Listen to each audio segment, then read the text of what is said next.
बिस्मिल्लाहिर्रहमानिर्रहीम नामदुहु व नुसल्ली अला रसूलिल करीम अम्मा बाद औज़ु बिल्लाहि मिनश शैतानिर रजीम बिस्मिल्लाहिर्रहमानिर्रहीम। क़ारीन कराम, अक्सर व बेशतर मैं अल्लामा अनायतुल्लाह खान अल-मशरिकी की मुख्तलिफ़ किताबों के हवाले से जो कि उन्होंने क़ैद तन्हाई जो कि मुस्लिम लीग के वज़ीर आज़म लियाकत अली ख़ान के हुक्म से और नेहरू के एमा पर उन्हें गिरफ़्तार किया गया और उन्हें मियाँ वाली जेल में बग़ैर मुकदमा चलाए कैद कर दिया गया। तो वहाँ पे कैद की सोबतों के अंदर अल्लामा अनायतुल्लाह खान मशरिकी ने मुख्तलिफ़ किताबें लिखी, जिनमें दाउल बाब, हरीम गैब, अरबान हकीम और हदीसुल कुरान जो कि कुरान पाक की तफसीर है। तो इन किताबों के अंदर उन्होंने कुछ ऐसी बातें की जो पिछली 150 साल की तारीख़ के अंदर हिंदुस्तान के अंदर रूपजीर हो रही हैं और मुख्तलिफ़ पार्टियां, सियासी पार्टियां जो कि अंग्रेज़ के एमा पर मार्ज़ वजूद में आई थी, उन्होंने अपनी रैयत के साथ जुल्म व बदबदियत का दौरा रखा। अगरचे अल्लामा अनायतुल्लाह खान मशरिकी ये फरमाया करते थे कि शेरज़दा कौम जो है, शायर उस वक़्त पैदा होता है जब कौम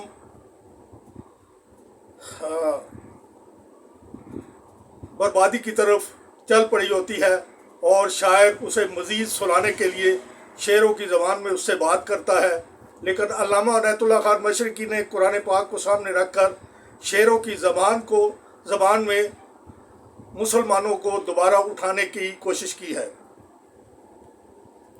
मकरे जमहूरियत, मगरबी जमहूरियत के एक बड़े का कौल है, बेहतरीन भी पार्टी साजिश है मिल्लत के ख़िलाफ़।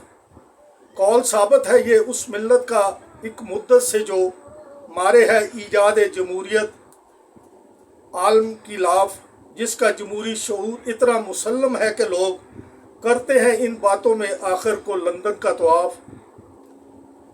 क्या सजता है तुम्हें इस कौल के होते हुए, मारो तुम रो रो के दर्द कौम की लाफो गजाफ। क्या ये कौमी दर्द है, लुट्टस मची हो हर तरफ, दिन दिहाड़े सबकी मुस्लिम लीग का ओढ़े लिहाफ। क्या बचा सकते हो जो लीगी नहीं मुस्लिम नहीं, क्या गमे मिल्लत से तुम ओढ़े हो ये दी का गुलाफ। क्यों कहा इस्लाम ने फ़िरका नहीं दी में कोई, रखना था अल्लाह की जमहूरियत को पाक साफ। क्यों कहा जिसने बनाई पार्टी मुशरक है वो, है जहन्नम में वो जालिम हो नहीं सकता मुआफ़। लीग तो एक लीग और साजिश खुली मुद्दत से है, जिसकी तशरीफ़ आवरी एक सदी से हो रही थी तन बेबाफ। गर्द तक उसकी दी की क्या पहुँचे फरंगी जिसमें है, कीमत शाह गदा का एक मसावी एतराफ़।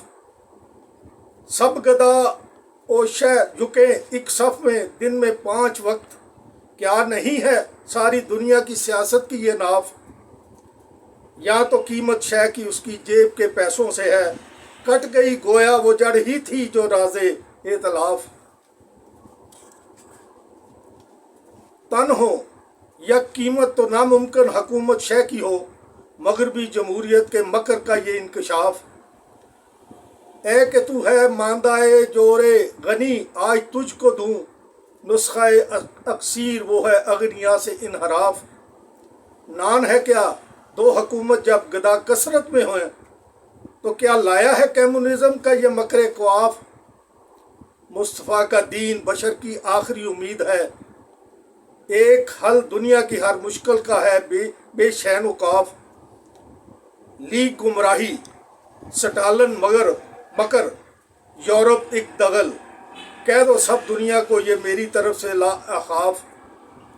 शाही में फ़कीरी तो है हर बतल का जेवर, पर फ़िक्र से शाही किसी शायर की खराफात।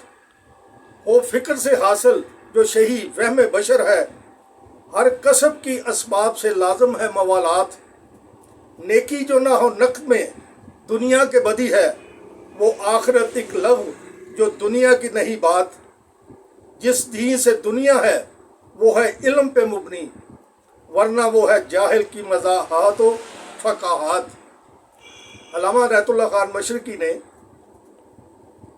शेरों की ज़बान में, अगरचे वो शायरी को छोड़ चुके थे, 16 साल की उम्र में उन्होंने फ़ारसी ज़बान में ख़रीता लिखी, लेकिन उसके बाद उन्होंने कुरान पाक की तालीमात के मुताबिक जब ये पढ़ा कि शायर लोग वो बात कहते हैं जो ख़ुद उस पर अमल नहीं करते और शायर बेकार लोग होते हैं। सूरह यासीन के अंदर भी शायरों के बारे में ज़िक्र है कि इनकी बातों पे यकीन न करो, बल्कि ये वो बात कहते हैं जिस पे खुद अमल नहीं करते। तो अल्लामा मशरिकी ने शायरी को छोड़ दिया था, लेकिन एक वाक़या हुआ जिस वक्त वो मियाँ वाली जेल में कैद थे कि नबी आप अक्सर कुरान पाक पर गौर व फिक्र करते थे, कुरान पाक की आयात का मुख्तलिफ तर्जमा और तफसीर पर अपनी तवज्जो रखते थे। तो नबी करीम सल्लल्लाहु अलैहि वसल्लम की ज़ियारत हुई।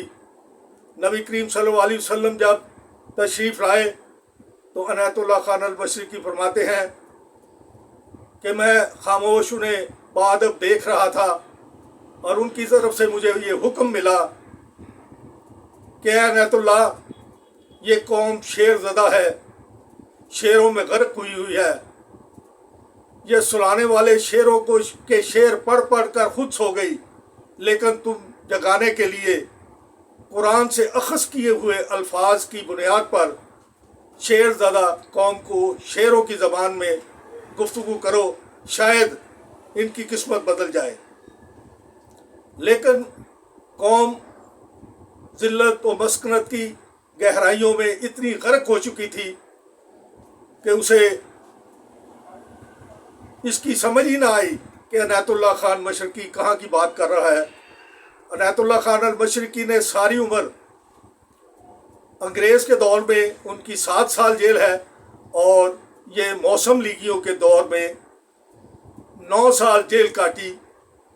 ज़्यादा वक्त जब वो बिस्तर मरग पे थे उस वक्त भी उन्हें नज़रबंद किया हुआ था।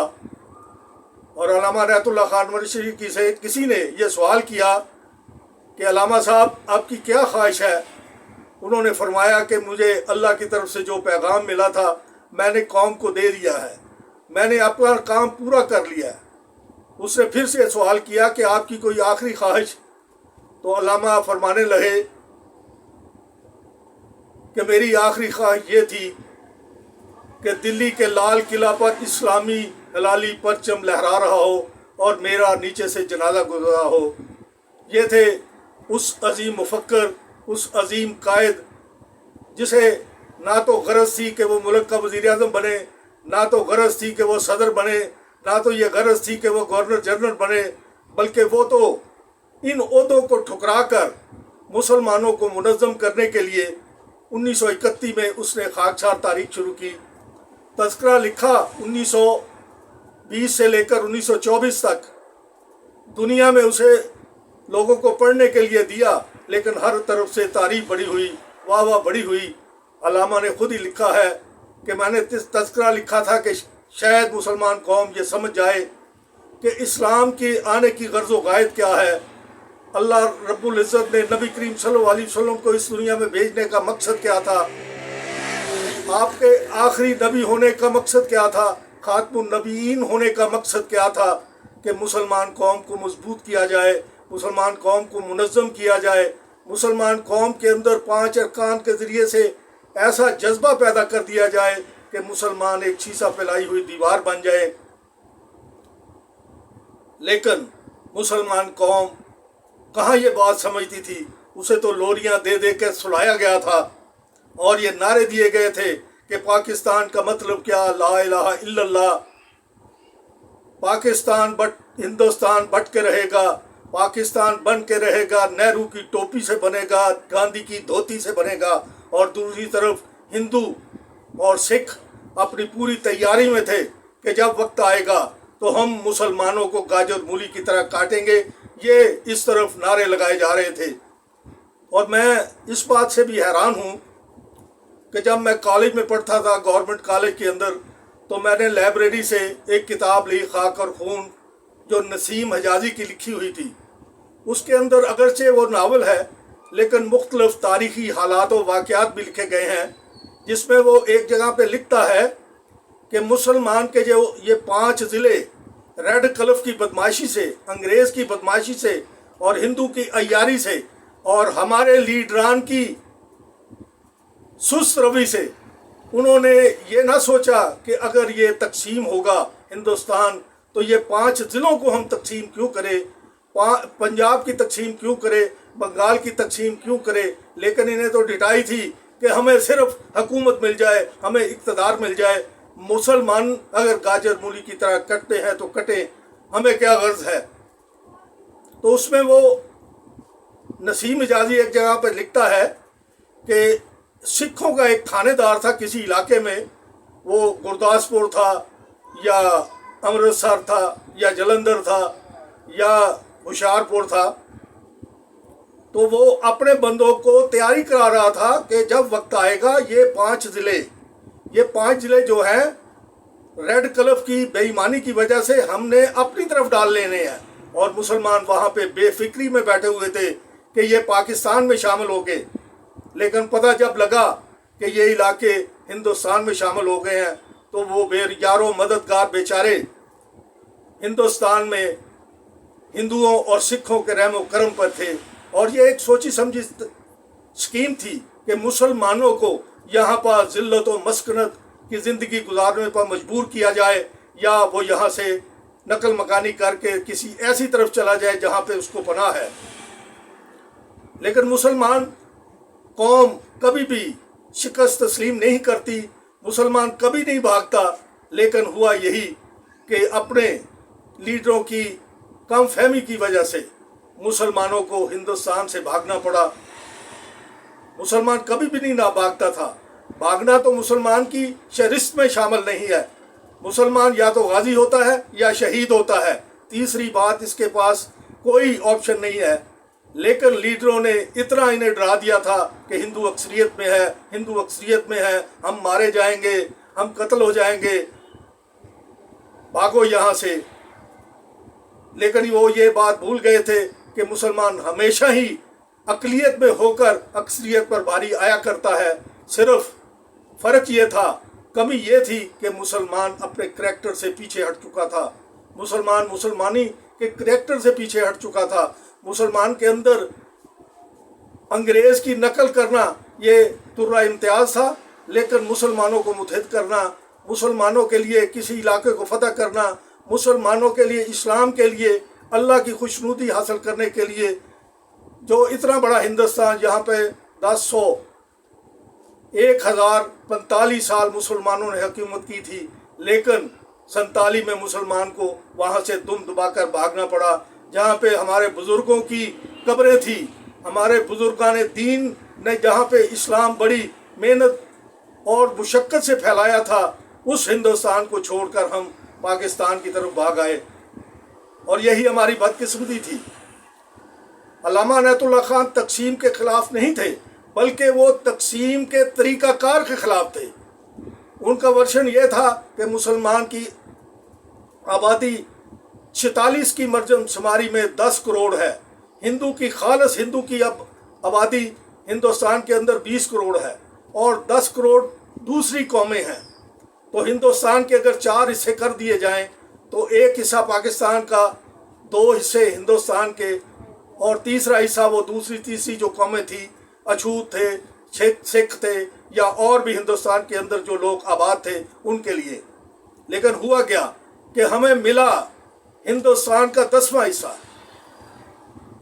ہندوستان کے 11 یونٹ تھے، جن میں یو پی، سی پی، بہار، پٹنہ 9 یونٹ، اور اس طرف بنگال اور پنجاب 2 یونٹ تھے۔ لیکن ہمارے لیڈران کی، ہمارے قائدین کی ناسمجھی کی وجہ سے انگریز نے کہا کہ یہاں پہ بھی تقسیم کرو، پنجاب کو تقسیم کرو، بنگال کو تقسیم کرو۔ لیکن فیصلہ یہ ہوا تھا 1940 کی قرارداد میں، مولوی فضل حق نے جو پیش کی تھی، جو آج بھی मीनार पाकिस्तान के ऊपर लिखी हुई है कि मुस्लिम अक्सरियत के जितने भी इलाके हैं जहाँ पर मुसलमान अक्सरियत में हैं वो पाकिस्तान होगा। तो होना तो ये चाहिए था कि पूरा पंजाब पाकिस्तान होता। इसकी सरहदें मशरकी पंजाब जो है दिल्ली पाकिस्तान के अंदर शामिल होना था, लेकिन हमारे लीडरों की नासमझी की वजह से और अंग्रेज़ की मक्कारी की वजह से हम उसके साथ दोस्तियां निभाते रहे। हम उसके साथ उसका बूदोबाश इख्तियार करके उसे मोहब्बत पहनाते रहे, लेकिन उसने हमारे साथ ये जुल्म किया कि उसने हमारे वो 5 ज़िले जिसके अंदर मुसलमानों की अक्सरियत थी वो हिंदुस्तान में शामिल कर दिए। और ये मुल्क पाकिस्तान जो है बड़ी कीमत से हमें हासिल हुआ है, ये ऐसे ही हासिल नहीं हो गया। ये लोग आज जो पाकिस्तान में गलत तरीके से हुकूमत करके नाजायज़ इकरवा परवरी से, जहालत से, 2 नंबरी से हुकूमत में आ जाते हैं, धौंस से, धांधली से, रुपए पैसे से हुकूमत हासिल कर लेते हैं। इन्हें क्या मालूम कि पाकिस्तान बनने के वक्त 70-72 हज़ार बहू बेटियों को हिंदू सिख उठा के ले गया था। 25-30 मुसलमान गाजर मूली की तरह कट गए थे। मुसलमान हमेशा अपनी छाती पर जख्म खाता है, लेकिन यहाँ तो मुसलमान भागते हुए मारे गए। वो बदकिस्मत मुसलमान जिन्होंने अपने लीडरों के पीछे लगकर हिंदुस्तान को छोड़ लिया। अगर ये मुसलमान बनते और खड़े हो जाते कि हमारे आबा अजदाद ने 1000 साल तक हमारी यहाँ पे हुकूमत की है, हमें हुकूमत करने का ज़्यादा तरीका आता है, हम हुकूमत इंसाफ से करेंगे, लेकिन इन्होंने भागने पर ही इक्तफा किया और आज ये हाल है। पिछले 76 साल से हम ये देख रहे हैं कि पाकिस्तान के अंदर पाकिस्तान की रैयत परेशानी में मुब्तला है, चीखो पुकार है, भूख है, नंग है, बेरोजगारी है, नौजवान तबके को पढ़ने के बाद नौकरी हासिल नहीं होती, और जो बरात याफ्ता तबका है, जो वडेरे हैं, जो लुटेरे हैं, जो सरमायादार हैं, वो चंद 100 लोग या चंद हज़ार लोग करोड़ों पर हावी हैं और हुकूमत के अंदर हैं। यही पाकिस्तान की बदकिस्मती है कि हमें यह मालूम नहीं हो रहा कि ख़राबी कहाँ पे है। रोज़ाना हम टीवी पे मुख्तलिफ एंकर हजरात का वो सवाल और जवाब देखते हैं जिनके पास ना तो कोई सवाल है ना कोई जवाब है। आगे से वो जी कैसे ऐसे ही हो गया, ये बड़ा एहसान हो गया जी, ये हमें एक किता अर्ज मिल गया। वो यारो तुमने तो मांग के लिया है, तुमने कौन से लड़के इसे हासिल किया है या इसे फतह किया है।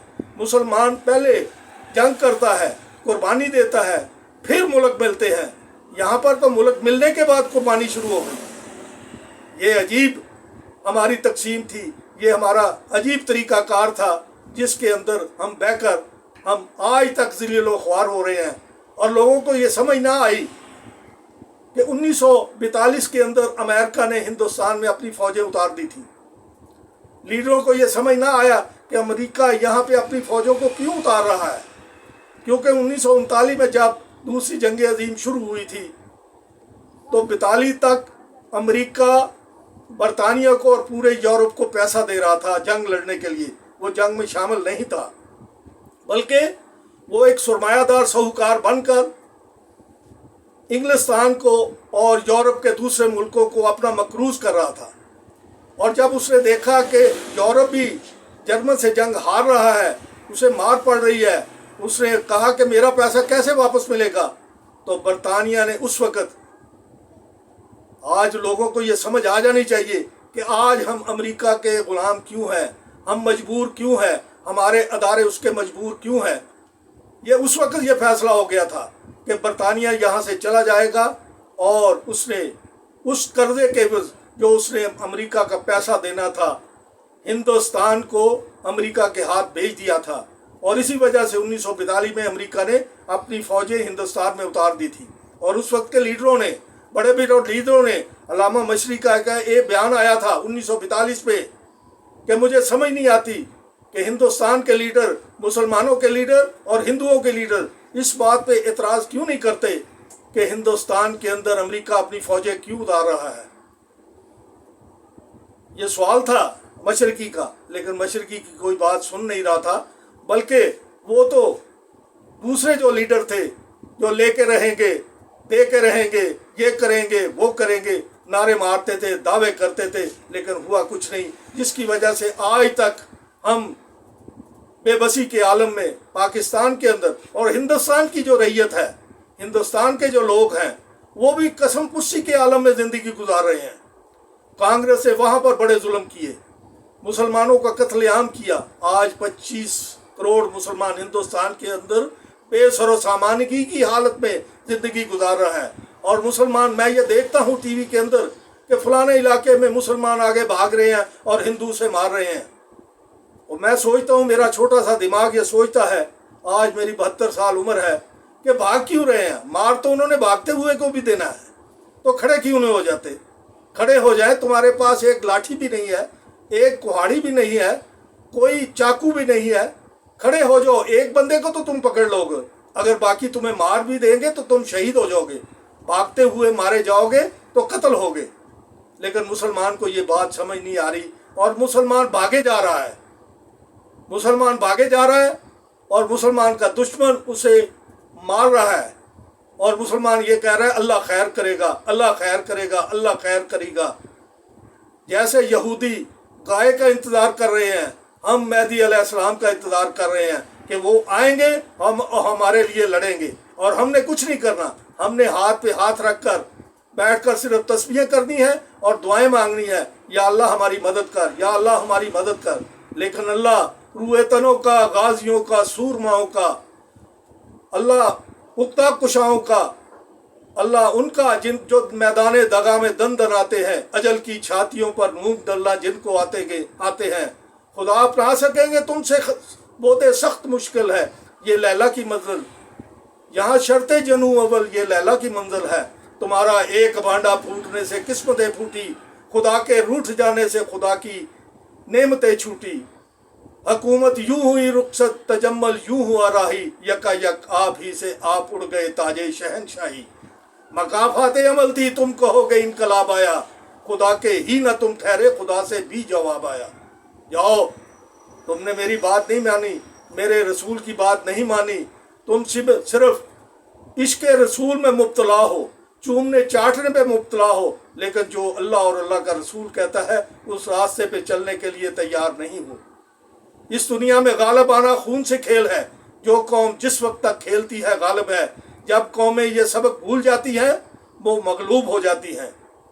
और कुरान पाक में अल्लाह रब्बुल इज़्ज़त ने ये फरमाया कि देखना कहीं गुलाम ना हो जाना, इसलिए कि आका कौमें अपने गुलामों को कभी आज़ाद नहीं होने देती।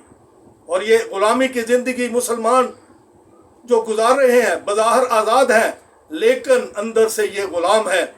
और गुलाम हैं तो इसी वजह से वो ही हमारे बिजली के बिलों के फैसले करते हैं, वो ही हमारे पेट्रोल के कीमत के फैसले करते हैं, वो ही हमने किस मुल्क के साथ तल्लुकात रखना है इसके फैसले करते हैं, वो ही ये फैसले करते हैं कि हमने किस हद तक इस्लाम पर अमल करना है। इस्लाम जो कुछ कहता है, जब उनकी ज़रूरत होती है तो जहादी सूरतें निकाल कर हमें मुजाहिदीन बनाते हैं, और जब उनका वक्त गुजर जाता है तो वही मुजाहिदीन दहशतगर्द बन जाते हैं।